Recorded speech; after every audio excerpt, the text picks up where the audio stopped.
Welcome students to the MOOCs lecture on statistical inference. This is lecture number 16. In the last lecture, we have discussed an important property, namely sufficiency for estimating a parameter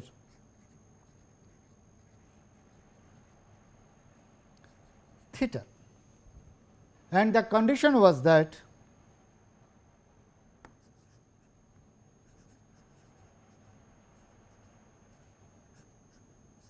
a statistic T of x1, x2, xn, where x1, x2, xn is the sample values, is said to be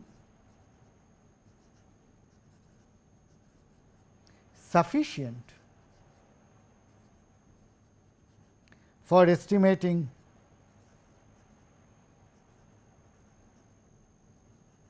theta if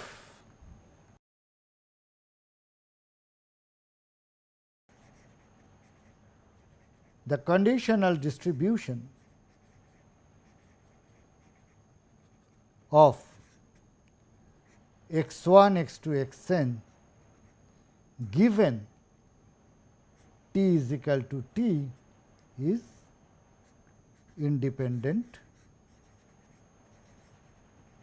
of theta. So, let me first give you some more examples of sufficient statistics. Example, consider normal mu 1. We need to estimate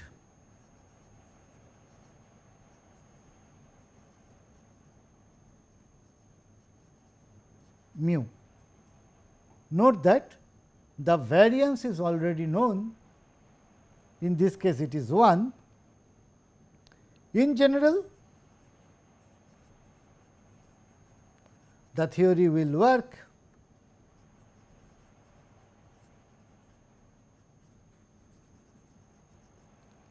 when sigma square is known.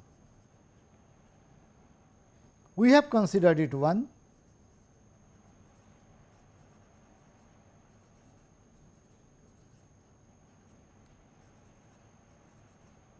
To keep it simple.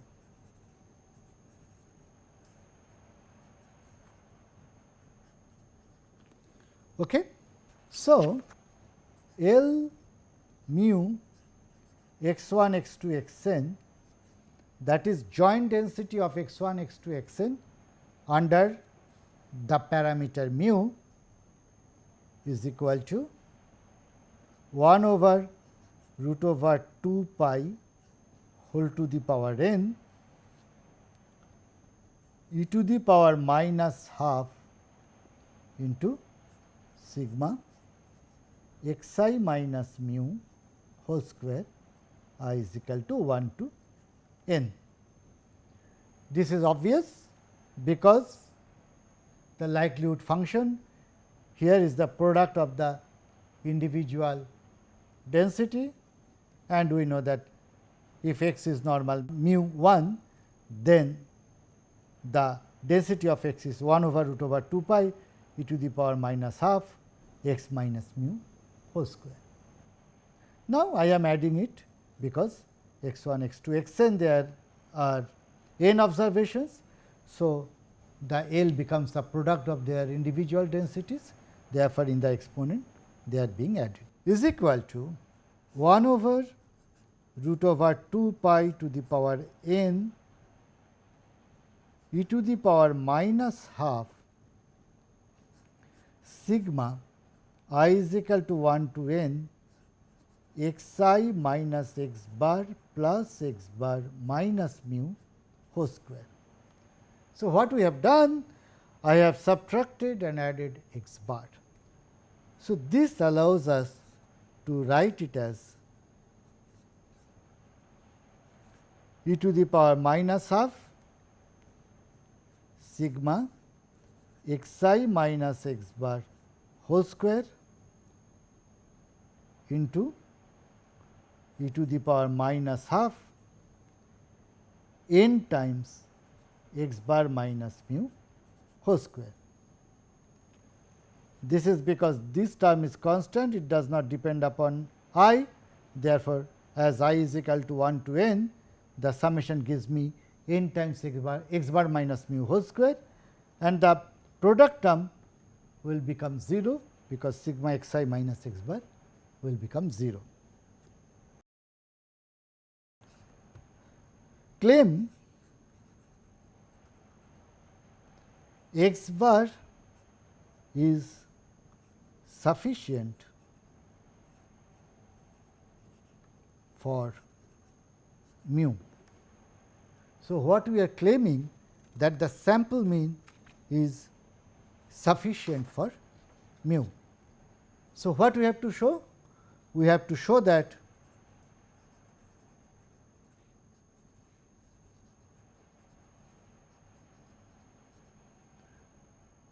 joint density of x1, x2, xn given x bar is equal to mu is independent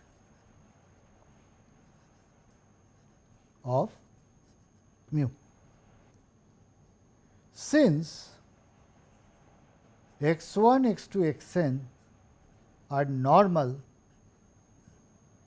with mean mu and variance 1,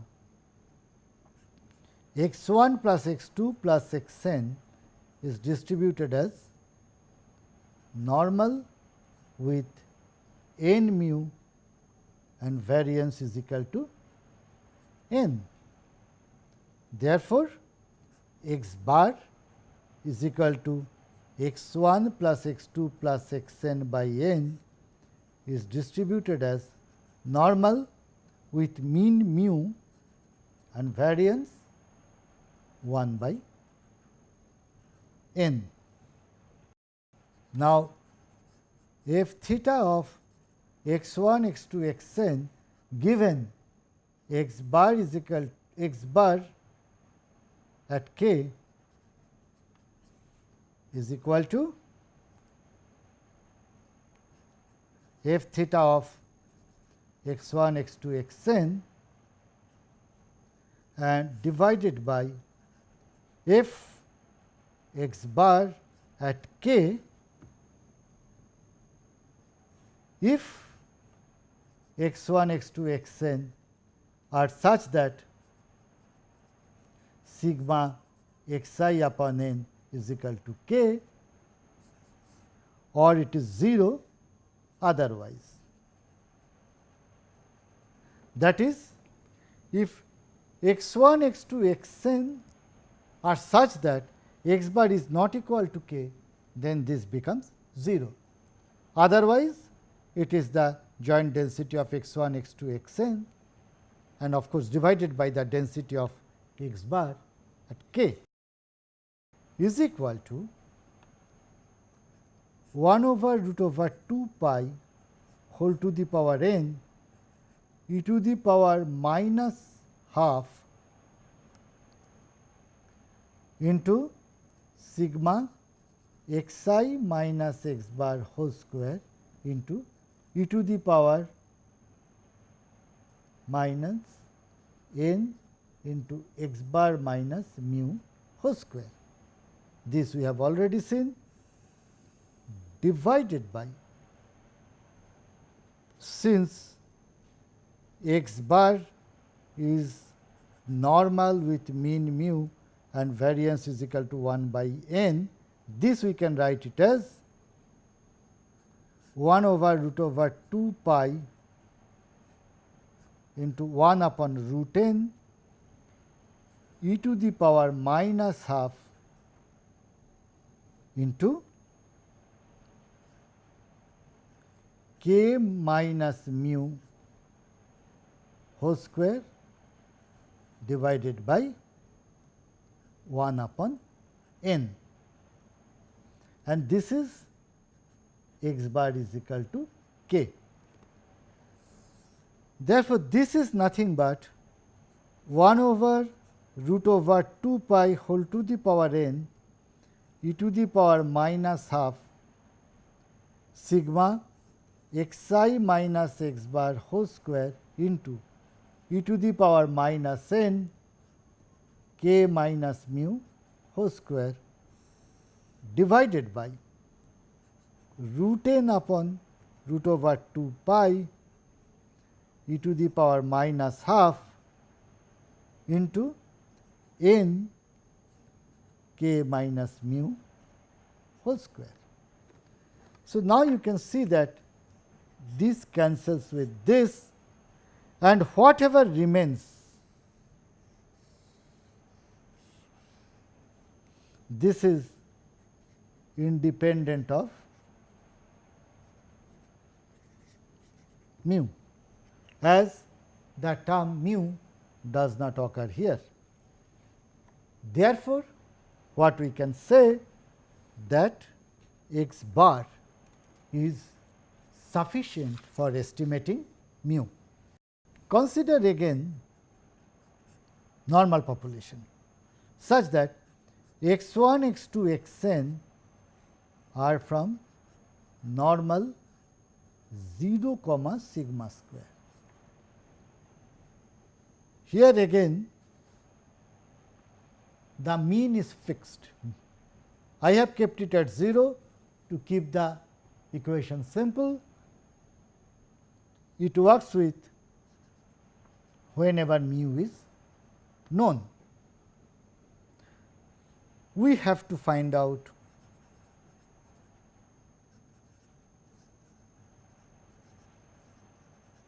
sufficient statistics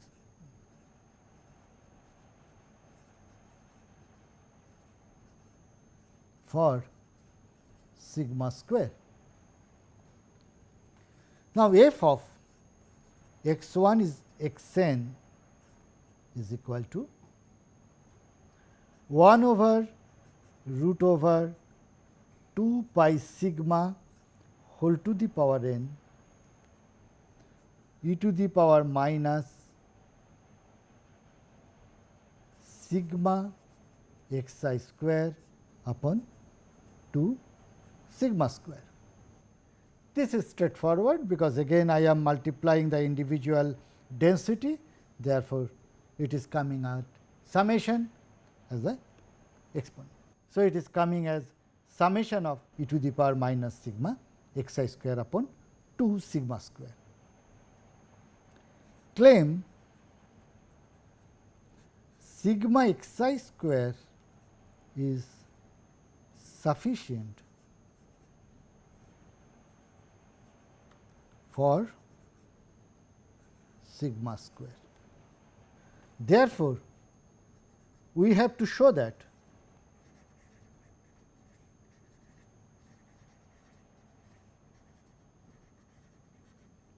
the joint density of x 1, x 2, x n given sigma x I square is equal to k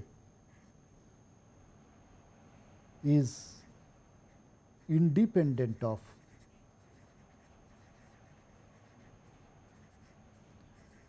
sigma square.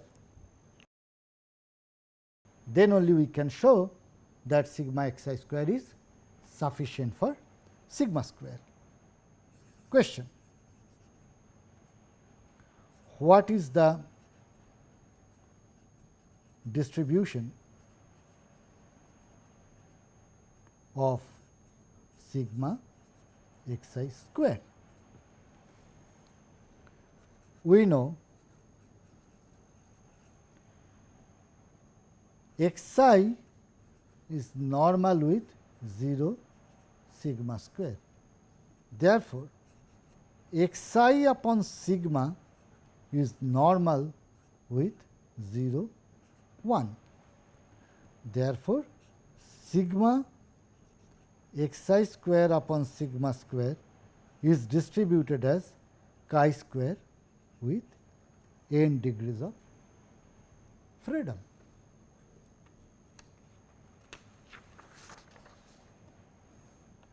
So, let z is equal to sigma xi square upon sigma square, which is distributed as chi square with n degrees of freedom. We need to find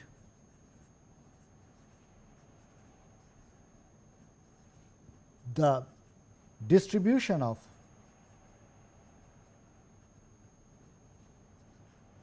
sigma square z. So, if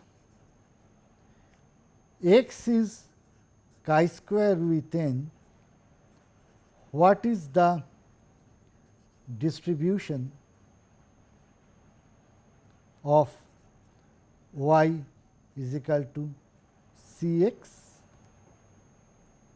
We know that this is equal to f at x multiplied by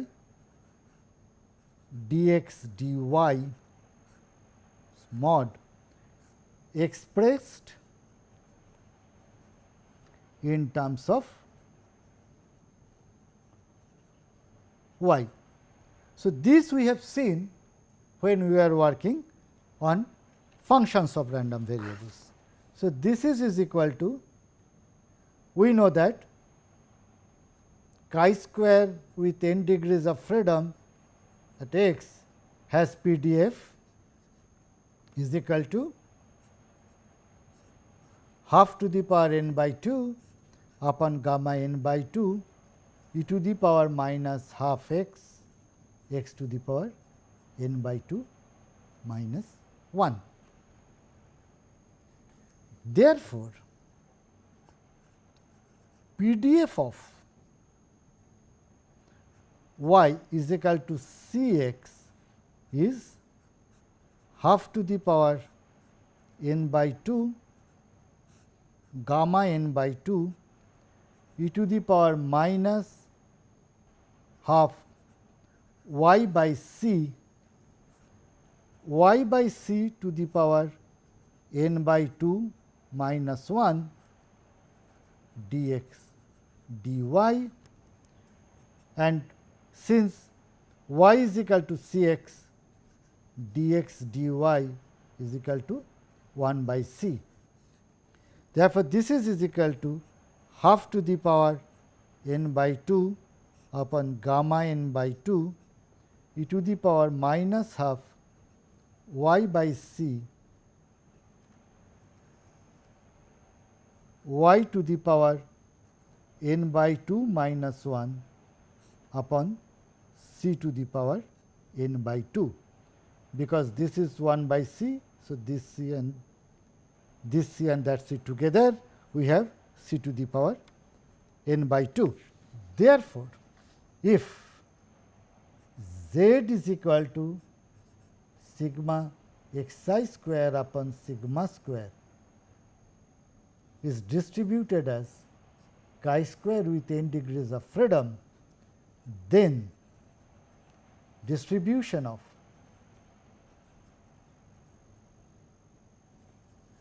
sigma xi square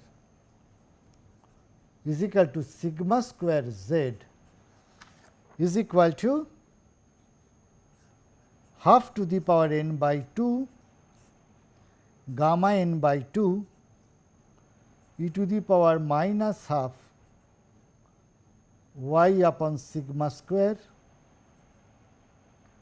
y to the power n by 2 minus 1 upon sigma square to the power n by 2 is equal to half to the power n by 2 upon gamma n by 2 e to the power minus y 2 sigma square y to the power n by 2 minus 1 upon sigma square sigma to the power n, where y is equal to sigma xi square. Therefore, f of x1 x2 xn given sigma xi square is equal to k is equal to 1 upon root over 2 pi sigma whole to the power n e to the power minus half to sigma square sigma xi square is equal to k divided by half to the power n by 2 gamma n by 2 e to the power minus sigma xi square upon 2 sigma square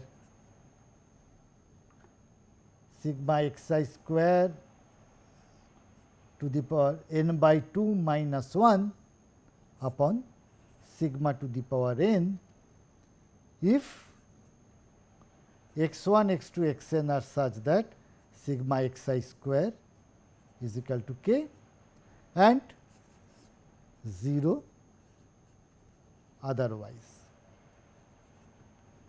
Now, let us look at this. This sigma to the power n cancels this sigma to the power n and e to the power sigma xi square upon 2 sigma square, that also gets cancelled. So, we can see that after cancellation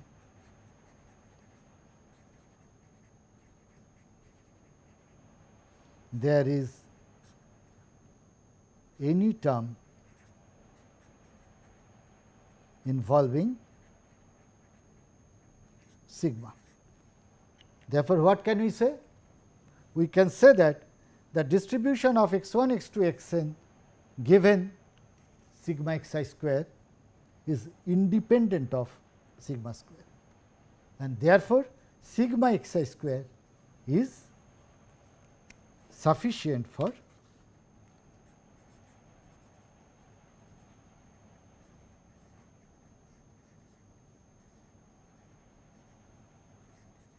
estimating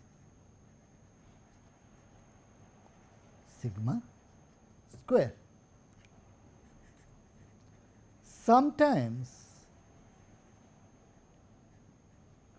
it is not easy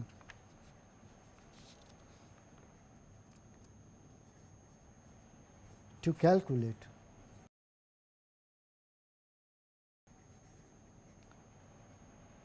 the conditional distribution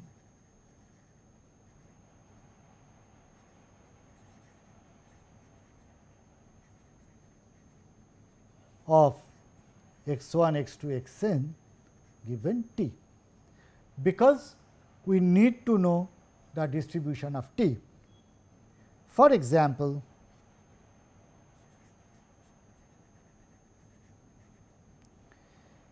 x1, x2, xn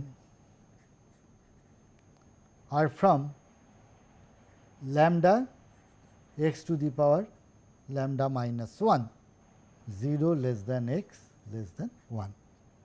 Is it a density? Integration 0 to 1 lambda x to the power lambda minus 1 dx is equal to lambda x upon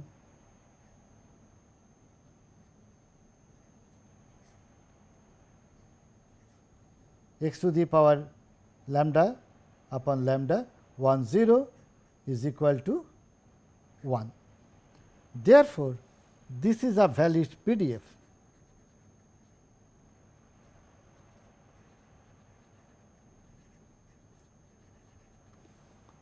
Question is, what is sufficient to estimate lambda? L of x1, x2, xn lambda is equal to lambda power n into product of xi to the power lambda minus 1. So, from here we can see that the joint density of x1, x2, xn depends upon only the product of xi. So, it appears that to estimate lambda, only product of xi is important. We do not need any other information. Just like that, in Bernoulli we have observed that the joint density has been a function of sigma xi, and therefore, we could guess that sigma xi could be sufficient for P. Similarly, in case of normal with 0 sigma square, we could guess that sigma xi square will be sufficient to estimate sigma square. So, we can guess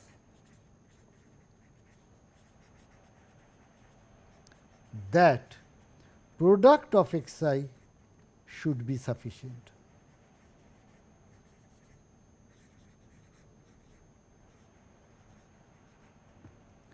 But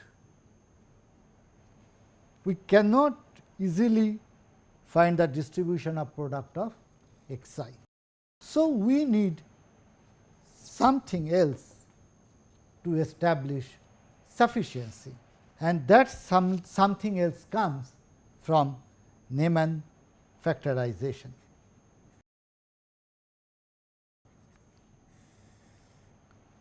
What he says that if x1, x2, xn are coming from a distribution with parameter theta, then a statistic T x1, x2, xn is said to be sufficient to estimate theta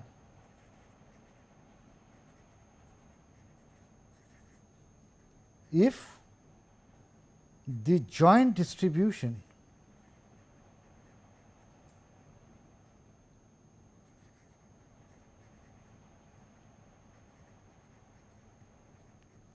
f theta of x1, x2, xn or can be expressed as a product of two terms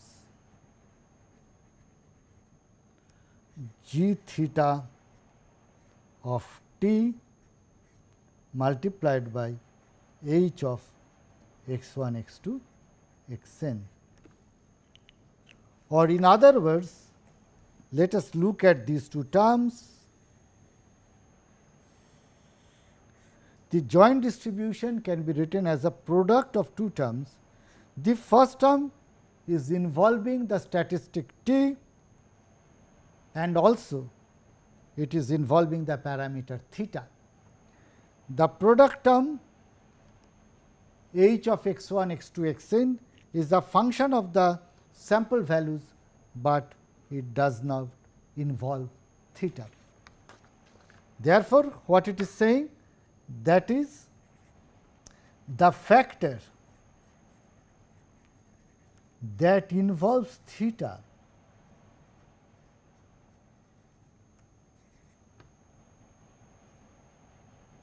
also involves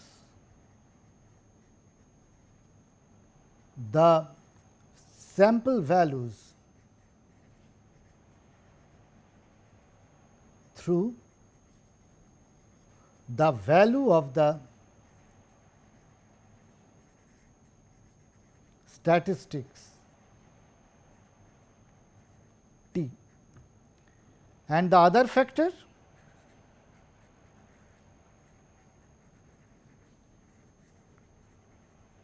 is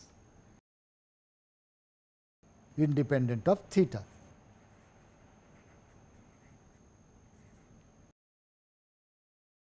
Proof: I am proving it for a discrete case.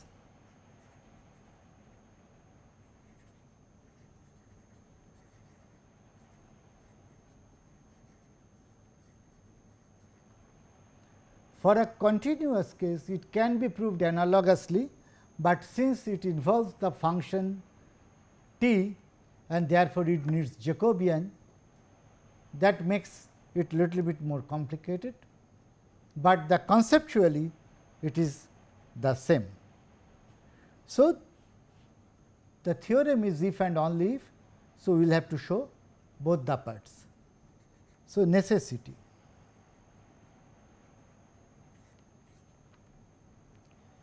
Let t be sufficient for theta. Therefore, probability x 1 is equal to x 1 up to x n is equal to x n given t is equal to t is independent of theta.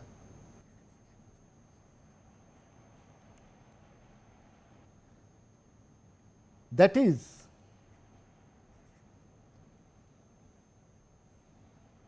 probability x 1 is equal to x 1 up to x n is equal to x n given t is equal to t can be written at the most as a function of x 1, x 2, x n. That is no theta. Therefore, let probability x 1 is equal to x 1 up to x n is equal to x n given t is equal to t is equal to say h of x 1, x 2, x n.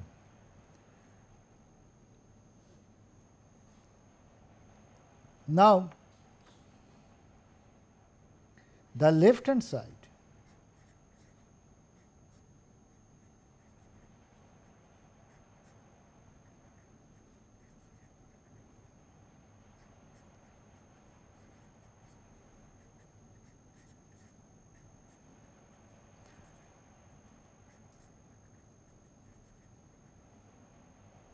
upon probability t is equal to t when as before x 1, x 2, x n are such that t x 1, x 2, x n is equal to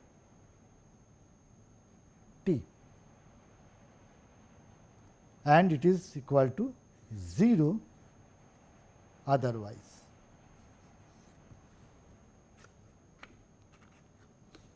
So, we can ignore this part. Therefore, probability x 1 is equal to x 1, x n is equal to x n is equal to probability t is equal to t into h of x 1, x 2, x n. Let us call it g theta of t, because this probability will automatically involve the parameter theta. Therefore, we can write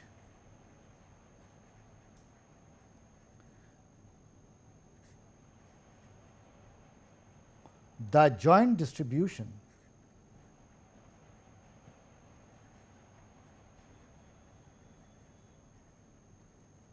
as product of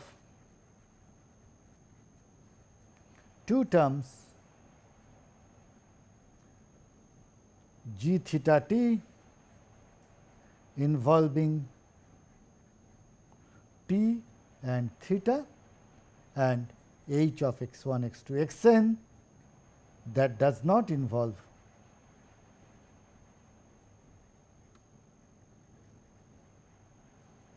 theta. Conversely, suppose the above condition holds, that is p theta of x1 x2 xn is equal to g theta of t into h x1 x2 xn. Therefore, probability theta of t is equal to say t is equal to summation over all those x1 x2 xn such that t x1 x2 xn is equal to t of p theta of x1 x2 xn, that is all those values of x1 x2 xn that generates the value of the statistics t x1 x2 xn to be t. I have to sum them up to find the probability that the statistic t is equal to small t is equal to sigma over x1 x2 xn such that t is equal to t g theta of t into h of x1 x2 xn is equal to g theta of t sigma x1 x2 xn such that t x1 x2 xn is equal to t h of x1 x2 xn. Therefore, the conditional density p theta of x1 x2 xn given t is equal to t is equal to g theta t h of x1 x2 xn divided by g theta of t sigma h of x1 x2 xn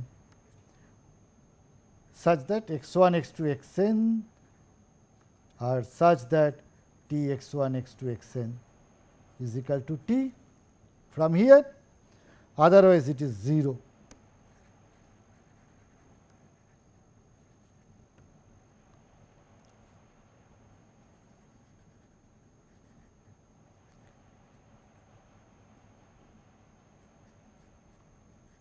That is when t of x1 x2 xn is equal to t. Now, if I look at this, this is surely independent of theta, and if I look at this, this cancels out.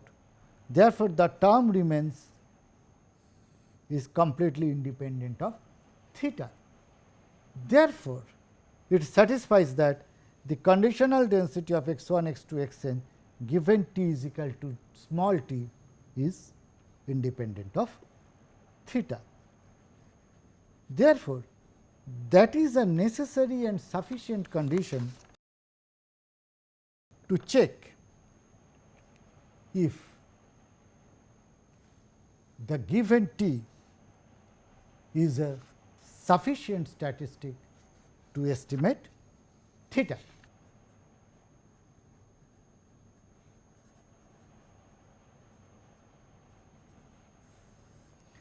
When you look at the joint density, if we look at the term involving x1, x2, xn, in which form it is associated with the joint density, that gives us a clue of how to obtain a sufficient statistic. For example, binomial with MP, and suppose x1, x2, xn are n samples. We want to estimate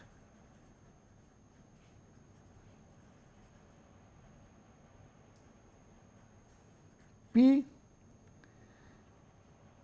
then the joint density of L x1, x2, xn is equal to MC x1 p to the power x1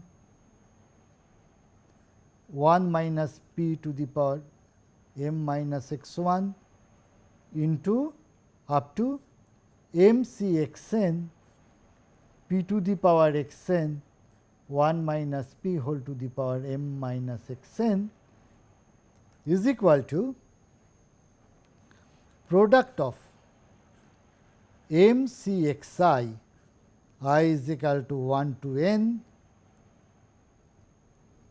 p to the power sigma xi 1 minus p to the power mn minus sigma xi. Therefore, if we look at the joint density of x1, x2, xn, we find that the sampled value are involved here in the form of sigma xi. What does it say? It says that sigma xi is good enough for us to estimate p. Therefore, sigma xi is sufficient for p. Similarly, let us consider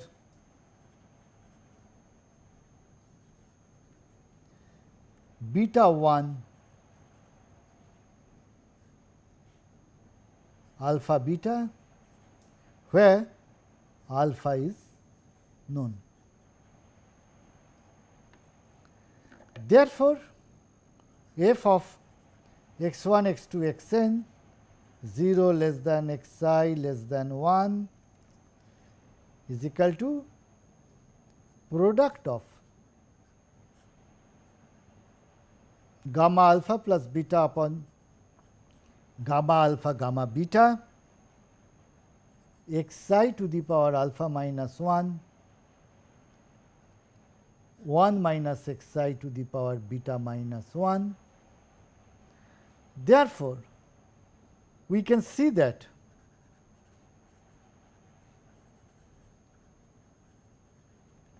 the only term that involves beta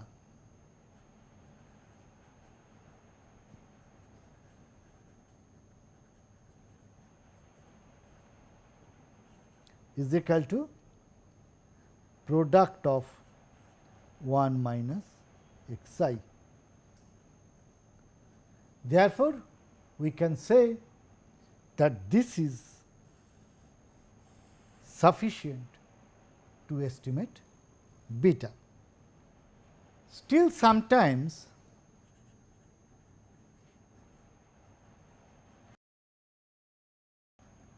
it is not easy to visualize the sufficient statistic.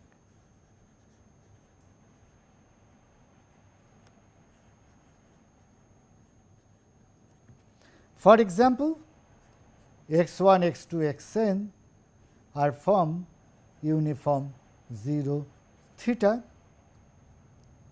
that is f theta of xi is equal to 1 by theta 0 less than equal to xi less than equal to theta 0 otherwise.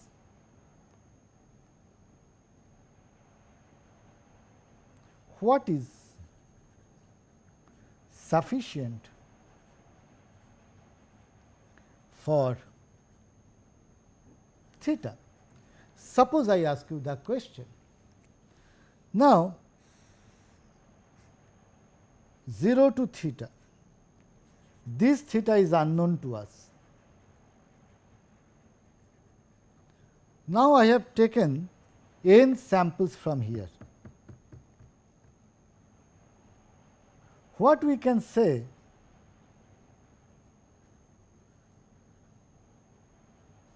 that this is the highest order statistic.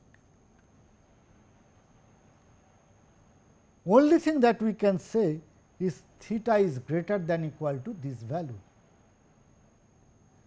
And since theta is greater than equal to this value, we know none of these observations have any influence on that decision making. Or in other words, the best estimate that we can do for theta is through the nth order statistic or xn. Therefore, we can say that xn is the sufficient statistic to estimate theta. How to do it mathematically?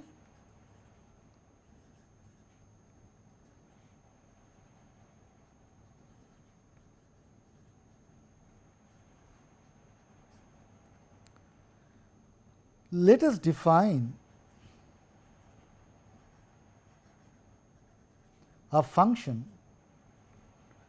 kappa of a b which is 1 if a less than b and 0 if a is greater than equal to b. Therefore, f theta of xi is equal to kappa of 0 comma xi times kappa of xi comma theta divided by theta, and it will be 1 only if xi is greater than 0 or greater than equal to 0 and less than theta. So, only in these cases when a less than b, kappa is 1. So, when 0 is less than xi and xi is less than theta, then this will be 1, and therefore, this is going to be f theta of xi for each xi.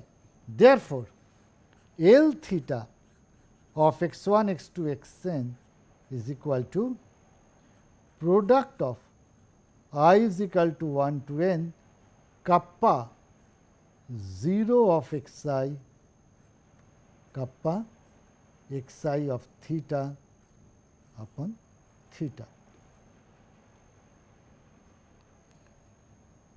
to the power n. Or in other words, this is saying that the joint density function is a product of these terms. Now, kappa 0 xi is equal to 1 for all xi implies 0 is less than minimum of all xi, and kappa xi comma theta is equal to 1 implies for all xi implies xi is less than theta for all xi. Therefore, L theta of x1, x2, xn can be written as kappa of max of xi theta upon theta to the power n multiplied by kappa of minimum of xi 0 minimum of xi. Therefore, the term that involves theta is maximum over xi. So, for this suggests